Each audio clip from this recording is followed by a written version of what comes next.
What's up, you guys? I hope you're very well. I hope you're having a very nice day. Today, I thought I'd show you this really interesting method that I got from this YouTube channel. The name of the channel is the Sojo. It's a Spanish YouTube channel, and the name of it is very fitting. This person's entire channel is devoted to the propagation and growing of Japanese maple varieties as bonsai. So you can check out his videos; they are very, very cool. So I saw on one of his videos that he propagates Japanese maples in water. So I thought, since I have a couple of aquariums in my living room, this being one of them. By the way, follow my other channel, Fishbowls and Musgo. I thought it'd be a cool idea.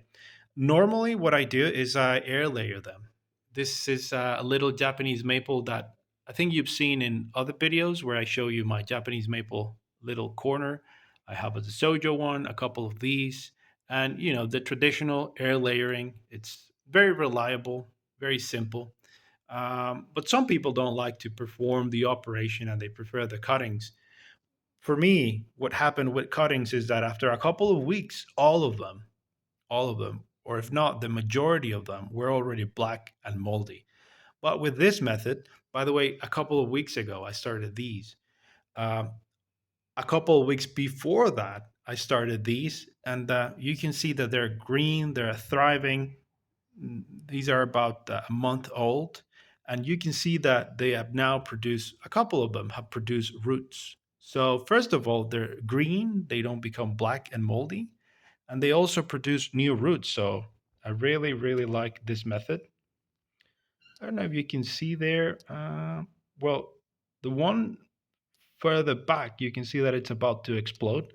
Oh, I remember now. This one in particular produced roots on top of the little thing. You can see it there, and under that, you can see a longer line there. That's another root. So yeah, roots. That's what we want. Let's see the other one over here. And again, same story. Let me just focus this. 1 second. There we go. Same story. Roots. Yeah. And the others are also about to pop. So as you can see, this is a very, very good method to propagating Japanese maples. Yeah. So how do we do it? I think that this is pretty self-explanatory, right? But there are a couple of details. First of all, I use a little piece of styrofoam cup like this one. I just cut it, and then with a little knife or a pencil, very sharp pencil or something like this, I poke a hole in it, and then I put the little twig inside of the hole. It has to be a tight fit because we don't want any wiggle room, uh, because the Japanese maple roots are very vigorous. They produce roots that are very vigorous, but they're also very brittle. So that's it. You put them in water. And another thing, another little note is that sorry, I'm gonna remove this little girl. She wants attention. If you heard like a cracking noise, that was her climbing the chair where I'm sitting. Sorry. So I was going to say that very, very potent, very vigorous roots, but they're very brittle. So don't leave any wiggle room in the styrofoam little hole. And another thing is that sometimes what we do when the water starts to get a little murky is that we change it completely. In fact, I've seen other channels where they root cuttings in water that they actually encourage this. But the other day, I saw this video on someone who was rooting rosemary cuttings, and he said something that resonated, and that's made sense. When the water is evaporating, uh, of course, anything that's on the water is going to be more concentrated, right? Salt, minerals, whatever. So, if you can use reverse osmosis water, that's one thing. And the other thing, the little cutting is also producing hormones that encourage rooting, right? The production of roots. So if you change the water constantly, what you're doing is that you're throwing away those rooting hormones that the plant naturally produces. So don't throw away the water. Don't change the water. Just replenish the one that evaporates. That's another thing that you can do. I've done that in this case. This, of course, this is an ideal setting because this is an aquarium, and the the live plants that I have here produce oxygen and whatnot. But yeah, I think it's that's a logical idea. It makes sense. So that's pretty much it. What we're going to do now is I'm going to pause the camera, pause the video. I'm going to cut another thing, right? Never pull them from the styrofoam because, like I said, the roots are brittle. So I'm going to cut the styrofoam and I'm going to plant this one and the other one that already rooted. Yeah. So I'm going to put them here. You can see that I really like little styrofoam cups. And the substrate that I use normally for Japanese maples is 50% organic, maybe peat moss, cocoa coir, or cocoa dust, then 25% volcanic and 25% pumice. This one, however, is a little bit heavier on the organic matter in the cocoa coir. Why? Because they are used to this wet environment, right? This submerged environment. So yeah, don't think you're gonna maybe drown them in water. Remember they are used to this much humidity, so the transitioning process from water to soil has to be mild, has to be endurable for the little plant. So like I said, I'm just gonna take them out of the styrofoam and yeah, we're gonna plant them. Cat, climb the chair again. Sorry. So yeah, here we go. So here we have them.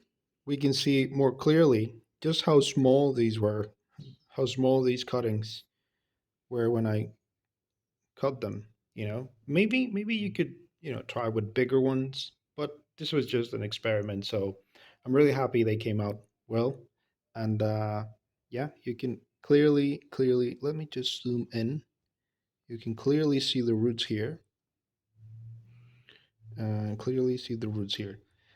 To be on the safer side, I think it would be a better idea just to wait until you got more roots. But I'm very impatient. So, so if you got more time, more patience, by all means, wait for the little tree to develop more roots. Um, yeah, I'm just going to plant them now. I got the little styrofoam cup here. Let me just make a little hole here. Very gently, we put the little guy in. I'm going to do that again off camera because I'm working with one hand and filming with the other. But, pretty self explanatory. Be careful, never press the soil because you're going to break the roots. Just water and the soil will settle into position. Yeah. So let me do that off camera and then I'll show you what it looks like. So here we are, as easy as that. You can see that the substrate, even though it's heavy on organic matter, has got good drainage. So yeah, I think these are going to do just fine. So that's it for today's video. In the future, I'm going to upload more, maybe projects on propagation.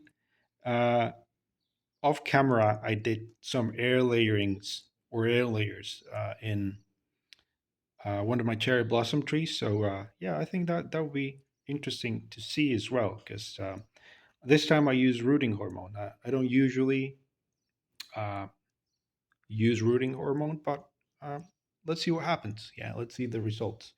So anyway, give this a try. It's a little experiment, super inexpensive, super easy. So yeah, I think it's a good way to get new plants to grow as bonsai. So, like I said before, if you can join me in my other channel, Fishbowls and Musgo, you will be really helping me out. If you have any comments, doubts, questions, anything, drop them down below. And of course, I'll see you in the next one. Okay. Oh, and by the way, this is normally done not in the hottest month of the year. It's better to do this during spring after the new growth has set. But like I said, here we've been having rainy days, so the temperature went down a little. So that's why I thought it was a good idea. But other than that, yeah, uh, late spring, late early summer, sorry, early autumn or fall. That's your safest bet. Yeah. So, like I said, if you have any comments, doubts, questions, or anything, drop them down below, and I'll see you in the next one. Bye.